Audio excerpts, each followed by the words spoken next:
ನಮಸ್ಕಾರ ಧನುಸ್ಸು ರಾಶಿಯವರೇ, ಜುಲೈ 27, 28, 29, 30ರಂದು ಗ್ರಹಗಳ ಸಂಚಾರವು ಒಂದು ವಿಶೇಷವಾದ ಸಂಕೇತವನ್ನು ನೀಡುತ್ತದೆ. ಈ 4 ದಿನಗಳಲ್ಲಿ ನಿಮ್ಮ ಜೀವನದಲ್ಲಿ ಬಹುಕಾಲದಿಂದ ದೂರವಾದ ಒಬ್ಬ ವ್ಯಕ್ತಿಯ ಬಗ್ಗೆ ನಿರೀಕ್ಷಿಸದ ಪರಿಣಾಮಗಳು ಎದುರಾಗುವ ಸಾಧ್ಯತೆ ಕಾಣಿಸುತ್ತಿದೆ. ಇದು ಪ್ರೀತಿ, ಸ್ನೇಹ, ಬಂಧುತ್ವ ಅಥವಾ ಒಂದು ಕಾಲದಲ್ಲಿ ಎಷ್ಟೋ ದೂರ ಇದ್ದ ವ್ಯಕ್ತಿಗೆ ಸಂಬಂಧಿಸಿದ್ದಾದರೂ ಆಗಿರಬಹುದು. ಬಹುಕಾಲದಿಂದ ಮುಗಿದು ಹೋಯಿತು ಅಂದುಕೊಂಡಿದ್ದ ಒಂದು ಬಂಧ ಮತ್ತೆ ನಿಮ್ಮ ಜೀವನದ ಬಾಗಿಲು ತಟ್ಟುವ ಸೂಚನೆಗಳಿವೆ. ಆದರೆ ಆ ಅವಕಾಶ ಹೇಗೆ ಬರುತ್ತದೆ? ನೀವು ಹೇಗೆ ಸ್ಪಂದಿಸಬೇಕು? ಈ 4 ದಿನಗಳಲ್ಲಿ ಯಾವ ನಿರ್ಧಾರ ನಿಮ್ಮ ಭವಿಷ್ಯವನ್ನು ಪ್ರಭಾವಿಸುತ್ತದೆ ಎಂಬುದನ್ನು ಈಗ ತಿಳಿದುಕೊಳ್ಳೋಣ. ಧನುಸ್ಸು ರಾಶಿಯವರಿಗೆ ಈ ಸಮಯವು ಕೇವಲ ಸಾಮಾನ್ಯ ರಾಶಿ ಫಲಗಳ ಸಮಯವಲ್ಲ, ಗತಕಾಲದ ನೆನಪುಗಳು ಮತ್ತೆ ನಿಮ್ಮ ಮನಸ್ಸಿಗೆ ಬರುವ ಸಮಯ. ಒಂದು ಕಾಲದಲ್ಲಿ ನಿಮ್ಮ ಜೀವನದಲ್ಲಿ ಎಷ್ಟೋ ಮುಖ್ಯವಾಗಿದ್ದ ವ್ಯಕ್ತಿ ಕೆಲವು ಪರಿಸ್ಥಿತಿಗಳಿಂದಾಗಿ ನಿಮಗೆ ದೂರವಾಗಿರಬಹುದು. ಆ ದೂರ ನಿಮ್ಮಿಂದಾಗದಿದ್ದರೂ ಪರಿಸ್ಥಿತಿಗಳಿಂದಾಗಿ ಉಂಟಾಗಿರಬಹುದು. ಆ ಸಮಯದಲ್ಲಿ ಹೇಳಲಾಗದ ಮಾತುಗಳು ಈಗ ಮತ್ತೆ ನಿಮ್ಮ ಮನಸ್ಸನ್ನು ತಟ್ಟುವ ಸಾಧ್ಯತೆಯಿದೆ. ಜುಲೈ 27ರ ಬೆಳಿಗ್ಗೆಯಿಂದಲೇ ನಿಮ್ಮ ಮನಸ್ಸಿನಲ್ಲಿ ಒಂದು ವಿಚಿತ್ರವಾದ ಪ್ರಶಾಂತತೆ ಕಾಣಿಸುತ್ತದೆ.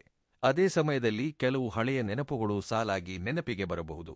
ನೀವು ಎಷ್ಟೋ ತಿಂಗಳುಗಳಿಂದ ಅಥವಾ ವರ್ಷಗಳಿಂದ ಮಾತನಾಡದ ವ್ಯಕ್ತಿಯ ಹೆಸರು ಅಕಸ್ಮಾತ್ತಾಗಿ ಕೇಳಿಸಬಹುದು.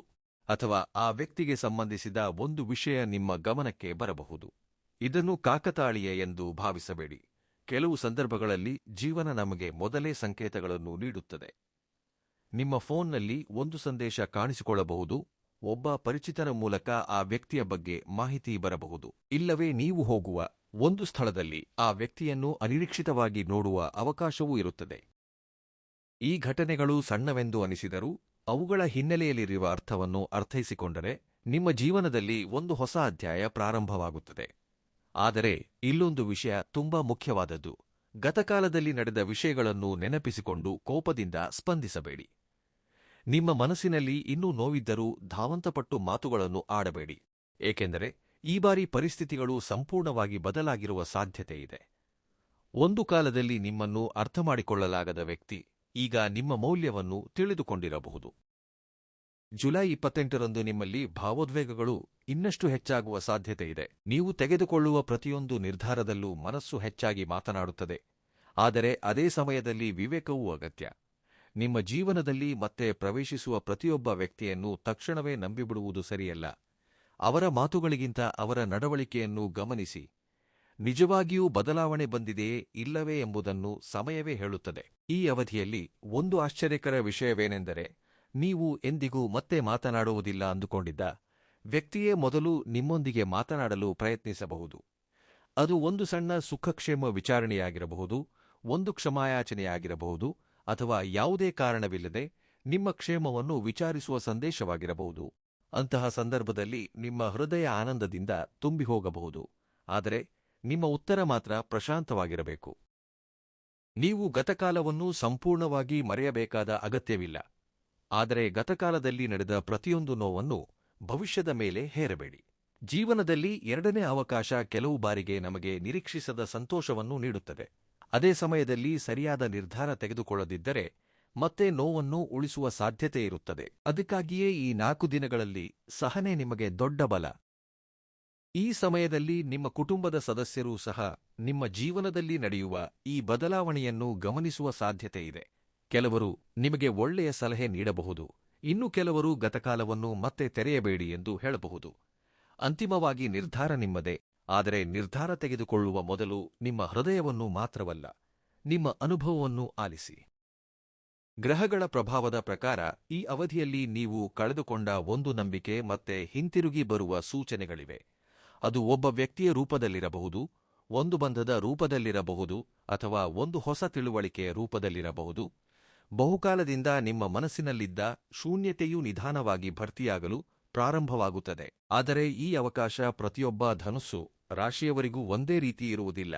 ಕೆಲವರಿಗೆ ಇದು ಪ್ರೀತಿಗೆ ಸಂಬಂಧಿಸಿದ್ದಾದರೆ ಇನ್ನು ಕೆಲವರಿಗೆ ಸ್ನೇಹ ಅಥವಾ ಕೌಟುಂಬಿಕ ಬಂಧಕ್ಕೆ ಸಂಬಂಧಿಸಿದ್ದಾಗಿರುತ್ತದೆ. ಮುಖ್ಯವಾದ ವಿಷಯವೇನೆಂದರೆ, ದೂರವಾದ ಬಂಧ ಮತ್ತೆ ಹತ್ತಿರವಾಗಲು ಮೊದಲ ಹೆಜ್ಜೆ ಇಡುವ ಸಮಯವೇ ಇದು. ಈ 4 ದಿನಗಳಲ್ಲಿ ನೀವು ಒಂದು ಸಣ್ಣ ಸಂಕೇತವನ್ನು ನಿರ್ಲಕ್ಷಿಸಬೇಡಿ. ಏಕೆಂದರೆ ಜೀವನವು ಕೆಲವು ಬಾರಿ ದೊಡ್ಡ ಬದಲಾವಣೆಗಳನ್ನು ಅತ್ಯಂತ ಸಣ್ಣ ಘಟನೆಗಳ ರೂಪದಲ್ಲಿ ಪ್ರಾರಂಭಿಸುತ್ತದೆ. ನೀವು ಪ್ರಶಾಂತವಾಗಿದ್ದು ಸರಿಯಾದ ಸಮಯದಲ್ಲಿ ಸರಿಯಾದ ಮಾತನ್ನು ಆಡಲು ಸಾಧ್ಯವಾದರೆ ಎಷ್ಟೋ ದಿನಗಳಿಂದ ಮುಚ್ಚಿಹೋಗಿದ್ದ ಒಂದು ಬಾಗಿಲು ಮತ್ತೆ ತೆರೆದುಕೊಳ್ಳುವ ಅವಕಾಶವಿದೆ. ಎದುರು ನೋಡುತ್ತಿರುವಂತಹದ್ದು ಕೇವಲ ಒಬ್ಬ ವ್ಯಕ್ತಿಯನ್ನು ಮಾತ್ರವಲ್ಲ, ನಿಮ್ಮ ಜೀವನದಲ್ಲಿ ಮತ್ತೆ ಬೆಳಕನ್ನು ತುಂಬುವ ಹೊಸ ಆರಂಭವೂ ಆಗಿರಬಹುದು. ನಿಮ್ಮ ಜೀವನದಲ್ಲಿ ಕೆಲವು ಬಂಧಗಳು ಎಷ್ಟೇ ದೂರವಾದರೂ ಅವುಗಳ ನೆನಪುಗಳು ಮಾತ್ರ ಮನಸ್ಸಿನಲ್ಲಿ ಇಂದಿಗೂ ಉಳಿದುಕೊಂಡಿವೆ. ಧನುಸ್ಸು ರಾಶಿಯವರಿಗೆ ಜುಲೈ 29 ಮತ್ತು 30ರ ದಿನಾಂಕಗಳು ಅಂತಹ ನೆನಪುಗಳನ್ನು ಮತ್ತೆ ನಿಜ ಮಾಡುವ ಅವಕಾಶಗಳನ್ನು ತೋರಿಸುತ್ತಿವೆ. ಆದರೆ ಈ ಬಾರಿ ನಡೆಯುವ ಪರಿಣಾಮ ಗತಕಾಲದಲ್ಲಿ ನಡೆದಂತೆ ಇರುವುದಿಲ್ಲ. ಪರಿಸ್ಥಿತಿಗಳು ಬದಲಾಗಿವೆ, ಜನರು ಬದಲಾಗಿದ್ದಾರೆ, ಮುಖ್ಯವಾಗಿ ಸಮಯವು ಅನೇಕ ವಿಷಯಗಳನ್ನು ಬದಲಾಯಿಸಿಬಿಟ್ಟಿದೆ. ಅದಕ್ಕಾಗಿಯೇ ಈ ಬಾರಿ ನಿಮ್ಮ ಮುಂದೆ ಬರುವ ಅವಕಾಶವನ್ನು ಅರ್ಥಮಾಡಿಕೊಳ್ಳಲು ಧಾವಂತ ಪಡದೆ ಪ್ರಶಾಂತವಾಗಿ ಗಮನಿಸುವುದು ತುಂಬಾ ಅಗತ್ಯ. ಜುಲೈ 29ರಂದು ನಿಮಗೆ ಒಂದು ನಿರೀಕ್ಷಿಸದ ಮಾಹಿತಿ ತಲುಪುವ ಸಾಧ್ಯತೆಯಿದೆ. ಅದು ನೇರವಾಗಿ ಆ ವ್ಯಕ್ತಿಯಿಂದಲೇ ಬರಬಹುದು ಅಥವಾ ನಿಮ್ಮಿಬ್ಬರಿಗೂ ಪರಿಚಿತರಾಗಿರುವ ಮತ್ತೊಬ್ಬರ ಮೂಲಕ ಬರಬಹುದು. ಬಹುಕಾಲದಿಂದ ಮಾತನಾಡದ ವ್ಯಕ್ತಿ ನಿಮ್ಮ ಬಗ್ಗೆ ವಿಚಾರಿಸಿದ್ದಾರೆ ಎಂದು ಕೇಳುವುದು, ನಿಮ್ಮ ಫೋಟೋ ನೋಡಿ ಸ್ಪಂದಿಸಿದ್ದಾರೆ ಎಂದು ತಿಳಿಯುವುದು, ಅಥವಾ ನಿಮ್ಮೊಂದಿಗೆ ಮತ್ತೆ ಮಾತನಾಡಬೇಕೆಂದುಕೊಂಡಿದ್ದಾರೆ ಎಂದು ತಿಳಿಯುವ ಸಾಧ್ಯತೆಯಿದೆ. ಈ ಸುದ್ದಿ ನಿಮ್ಮ ಹೃದಯದಲ್ಲಿ ಎಷ್ಟೋ ಭಾವನೆಗಳನ್ನು ಒಮ್ಮೆಗೆ ಉಂಟುಮಾಡಬಹುದು. ಗತಕಾಲದಲ್ಲಿ ನಿಮ್ಮಿಬ್ಬರ ನಡುವೆ ನಡೆದ ಅಪಾರ್ಥಗಳು, ಹೇಳದ ಮಾತುಗಳು, ಅರ್ಥಮಾಡಿಕೊಳ್ಳಲಾಗದ ಪರಿಸ್ಥಿತಿಗಳು ಈಗ ನಿಮ್ಮ ಕಣ್ಣ ಮುಂದೆ ನಿಲ್ಲುತ್ತವೆ. ಆದರೆ ಈ ಬಾರಿ ನೀವು ಯೋಚಿಸುವ ವಿಧಾನ ಸಂಪೂರ್ಣವಾಗಿ ಭಿನ್ನವಾಗಿರುತ್ತದೆ.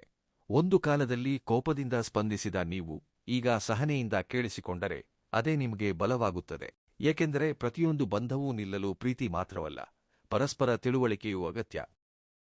ಈ ಅವಧಿಯಲ್ಲಿ ಒಂದು ಸಣ್ಣ ಫೋನ್ ಕರೆ, ಒಂದು ಸಣ್ಣ ಸಂದೇಶ ಅಥವಾ ಅನಿರೀಕ್ಷಿತವಾಗಿ ನಡೆಯುವ ಒಂದು ಭೇಟಿ ನಿಮ್ಮ ಜೀವನದಲ್ಲಿ ಹೊಸ ಭರವಸೆಯನ್ನು ತುಂಬುವ ಸಾಧ್ಯತೆಯಿದೆ. ಆದರೆ ತಕ್ಷಣವೇ ಭಾವೋದ್ವೇಗಕ್ಕೆ ಒಳಗಾಗಿ ದೊಡ್ಡ ನಿರ್ಧಾರಗಳನ್ನು ತೆಗೆದುಕೊಳ್ಳುವುದು ಒಳ್ಳೆಯದಲ್ಲ. ಮೊದಲಿಗೆ ಆ ವ್ಯಕ್ತಿಯ ಮಾತುಗಳನ್ನು ಸಂಪೂರ್ಣವಾಗಿ ಆಲಿಸಿ, ಅವರ ನಡವಳಿಕೆಯಲ್ಲಿ ಬಂದಿರುವ ಬದಲಾವಣೆಯನ್ನು ಗಮನಿಸಿ.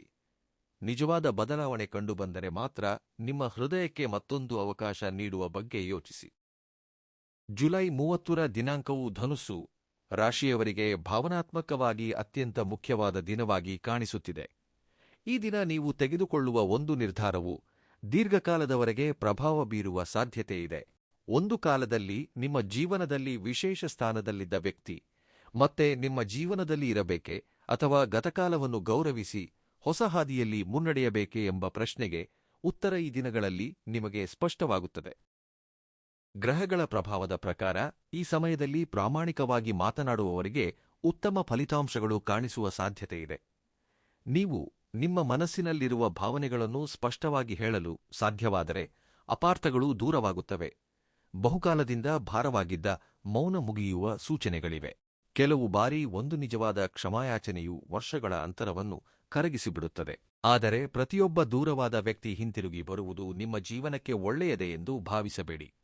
ಈ ಅವಧಿಯಲ್ಲಿ ನಿಮ್ಮ ಅಂತರಾತ್ಮ ಹೇಳುವ ಸಂಕೇತಗಳನ್ನು ಖಂಡಿತವಾಗಿಯೂ ಆಲಿಸಬೇಕು. ಒಬ್ಬ ವ್ಯಕ್ತಿ ನಿಜವಾಗಿಯೂ ಬದಲಾಗಿ ಬಂದರೆ ಅವರ ನಡವಳಿಕೆಯಲ್ಲಿ ವಿನಯತೆ ಕಾಣಿಸುತ್ತದೆ. ಆದರೆ ಹಳೆಯ ಸ್ವಭಾವದೊಂದಿಗೆ ಮತ್ತೆ ನಿಮ್ಮ ಜೀವನಕ್ಕೆ ಬರಲು ಪ್ರಯತ್ನಿಸಿದರೆ ಈ ಬಾರಿ ನೀವು ಇನ್ನಷ್ಟು ಎಚ್ಚರಿಕೆಯಿಂದ ವ್ಯವಹರಿಸಬೇಕು. ಯಾಕೆಂದರೆ ಎರಡನೇ ಅವಕಾಶ ನೀಡುವುದು ದೊಡ್ಡ ವಿಷಯ, ಆದರೆ ಅದೇ ತಪ್ಪನ್ನು ಮತ್ತೆ ಅನುಭವಿಸುವ ಅಗತ್ಯವಿಲ್ಲ. ಈ 4 ದಿನಗಳಲ್ಲಿ ನಿಮ್ಮಲ್ಲಿ ಆತ್ಮವಿಶ್ವಾಸವೂ ಹೆಚ್ಚಾಗುತ್ತದೆ. ಗತಕಾಲದಲ್ಲಿ ಒಬ್ಬ ವ್ಯಕ್ತಿ ದೂರವಾದುದರಿಂದ ನೀವು ಕಳೆದುಕೊಂಡ ಆನಂದವನ್ನು ಈಗ ಮತ್ತೆ ಪಡೆಯಬಹುದು ಎಂಬ ಭರವಸೆ ಉಂಟಾಗುತ್ತದೆ. ಅದೇ ಸಮಯದಲ್ಲಿ ನಿಮ್ಮ ಮೌಲ್ಯವನ್ನು ನೀವು ಗುರುತಿಸಲು ಪ್ರಾರಂಭಿಸುತ್ತೀರಿ. ಯಾರೋ ಒಬ್ಬರು ನಿಮ್ಮ ಜೀವನಕ್ಕೆ ಬರುವುದರಿಂದ ಮಾತ್ರವೇ ನಿಮ್ಮ ಜೀವನದ ಸಂತೋಷ ನಿರ್ಣಯವಾಗುವುದಿಲ್ಲ ಎಂಬುದನ್ನು ನೀವು ಅರ್ಥ ಮಾಡಿಕೊಳ್ಳುತ್ತೀರಿ. ಈ ತಿಳುವಳಿಕೆಯೇ ನಿಮಗೆ ನಿಜವಾದ ಬಲ. ಧನುಸ್ಸು ರಾಶಿಯವರಿಗೆ ಈ ಅವಧಿಯು ಒಂದು ಬಂಧ ಮತ್ತೆ ಒಂದಾಗುವ ಅವಕಾಶವನ್ನು ಮಾತ್ರವಲ್ಲ, ಜೀವನವನ್ನು ಹೊಸ ಕೋನದಲ್ಲಿ ನೋಡುವ ಅವಕಾಶವನ್ನೂ ನೀಡುತ್ತದೆ. ಕ್ಷಮಿಸುವುದು, ಅರ್ಥಮಾಡಿಕೊಳ್ಳುವುದು, ಆದರೆ ಅಗತ್ಯವಿರುವ ಸ್ಥಳದಲ್ಲಿ ಗಡಿಗಳನ್ನು ನಿರ್ಣಯಿಸುವುದು, ಈ 3 ವಿಷಯಗಳನ್ನು ಪಾಲಿಸಿದರೆ ನಿಮ್ಮ ನಿರ್ಧಾರ ಸರಿಯಾದ ದಾರಿಯಲ್ಲಿರುತ್ತದೆ. ಧಾವಂತವಲ್ಲ, ಸ್ಪಷ್ಟತೆಯೇ ಈ 4 ದಿನಗಳಲ್ಲಿ ನಿಮಗೆ ಯಶಸ್ಸನ್ನು ನೀಡುತ್ತದೆ. ಒಟ್ಟಾರೆಯಾಗಿ ಜುಲೈ 27, 28, 29, 30ರ ದಿನಾಂಕಗಳು ಧನುಸ್ಸು ರಾಶಿಯವರಿಗೆ ಗತಕಾಲದ ಒಂದು ಅನುಬಂಧವನ್ನು ಮತ್ತೆ ತಂದುಕೊಡುವ ಸಂಕೇತಗಳನ್ನು ತೋರಿಸುತ್ತಿವೆ. ದೂರವಾದ ವ್ಯಕ್ತಿ ಮತ್ತೆ ಹತ್ತಿರವಾಗುವ ಅವಕಾಶ ಕಾಣಿಸಿದರೂ ಆ ಬಂಧ ನಿಜವಾಗಿಯೂ ನಿಮ್ಮ ಭವಿಷ್ಯಕ್ಕೆ ಒಳ್ಳೆಯದೇ ಅಲ್ಲವೇ ಎಂಬ ವಿಷಯವನ್ನು ನಿಮ್ಮ ಹೃದಯ, ನಿಮ್ಮ ಅನುಭವ, ನಿಮ್ಮ ವಿವೇಚನೆ ಸೇರಿ ನಿರ್ಣಯಿಸಬೇಕು. ಸರಿಯಾದ ವ್ಯಕ್ತಿಗೆ ಸರಿಯಾದ ಸಮಯದಲ್ಲಿ ಮತ್ತೊಂದು ಅವಕಾಶ ನೀಡಿದರೆ ನಿಮ್ಮ ಜೀವನದಲ್ಲಿ ಮತ್ತೆ ಆನಂದ, ನಂಬಿಕೆ ಮತ್ತು ಪ್ರಶಾಂತತೆ ಹಿಂತಿರುಗಿ ಬರಬಹುದು. ಈ ರಾಶಿ ಫಲಗಳು ನಿಮಗೆ ಇಷ್ಟವಾಗಿ ಉಪಯುಕ್ತ ಅನಿಸಿದ್ದರೆ ವಿಡಿಯೋಗೆ ಲೈಕ್ ಮಾಡಿ. ನಿಮ್ಮ ಅಭಿಪ್ರಾಯವನ್ನು ಕಾಮೆಂಟ್ನಲ್ಲಿ ಖಂಡಿತ ತಿಳಿಸಿ. ಇಂತಹ ಆಸಕ್ತಿಕರ ರಾಶಿ ಫಲಗಳಿಗಾಗಿ ಶ್ರೀ ಭಕ್ತಿ ಜ್ಯೋತಿಷ್ಯ ಲೋಕ ಚಾನೆಲ್ ಅನ್ನು ಸಬ್ಸ್ಕ್ರೈಬ್ ಮಾಡಿ, ಬೆಲ್ ಐಕಾನ್ ಆನ್ ಮಾಡಿ. ಧನ್ಯವಾದಗಳು.